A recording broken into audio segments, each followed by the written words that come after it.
Hey everyone. So we are going to, in writing, continue talking about narrative writing in small moments. So before spring break, you got some good practice thinking about what a small moment was and how you can really stretch that out into a full story. So today we're going to keep talking about that, but we're really going to dissect the different parts of a story. So I want you to think about what we did in reading today and what you learned about the story structure and how there's always a beginning, a middle, and an end to every story. Well, as a writer, you get to kind of take on that author role and create your story the same way that an author did theirs by including a beginning, middle, and end. So today we're going to just think about the beginning of a story. So, like you learned in reading, you learned that the beginning of a story always includes who the characters are, kind of sets up the story, gives the significant details, what's important to understand before you start telling all of those events.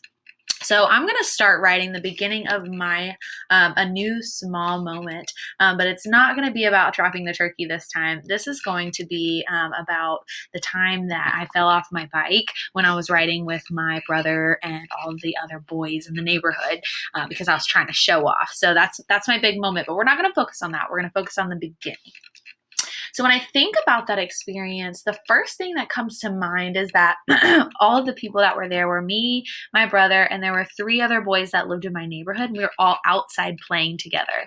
Now, that's a really important detail because I need to make sure my reader knows where we are and what's going on. Because my big moment is that I fell off my bike and I really hurt myself. But if I don't tell them that I was outside riding my bike with my friends, then the reader's not really going to understand that. So I need to make sure I include that in the beginning of my story.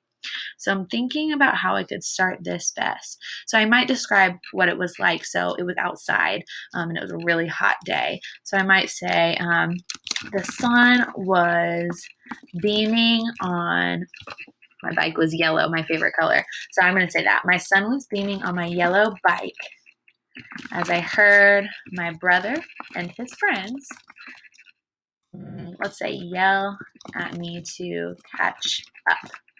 We were riding bikes. Man, I'm going to catch my typos. We were riding bikes down the biggest hill in the neighborhood. Because the reason that I fell off my bike was because I was going way too fast down the hill and I was trying to show off and I jumped off a ramp that I had no business jumping off of on my bike. So I got really hurt. But I think that including that detail that we were going down the biggest hill is important for my reader so that they can really visualize and think, oh, she must have been going really fast on her bike. And that's probably what led her to falling off and getting really hurt. So I'm going to make sure I include that. So let me reread. The sun was beaming on my yellow bike as I heard my brother and his friends yell at me to catch up. We were riding bikes down the biggest hill in the neighborhood. What else do I need to make sure my reader knows?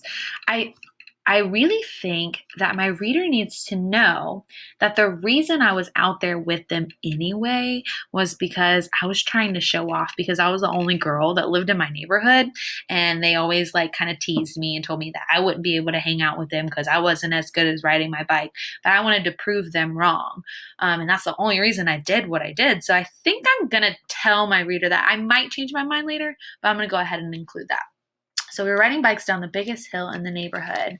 I'm going to tell my reader that the boys had been teasing me all day that I wasn't as good as a bike rider. But I'm going to also include what I was thinking because I remember from before spring break, we talked about how it's really important to include what the author or what the character is thinking and what kind of feelings they're having. So I'm going to make sure I add some of that too. The boys have been teasing me all day that I wasn't as good as a bike rider or of a bike rider. Let me fix that.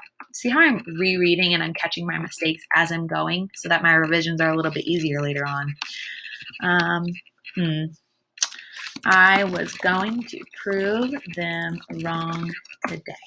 There we go. So I've got my beginning. I've included who was there, what's going on. I was riding my bikes with the boys and I was giving them some details about how I was feeling and what I was thinking. And those are the elements to a strong beginning. So as you start typing your narrative, make sure you're including all of the parts of the beginning of a story in your own story.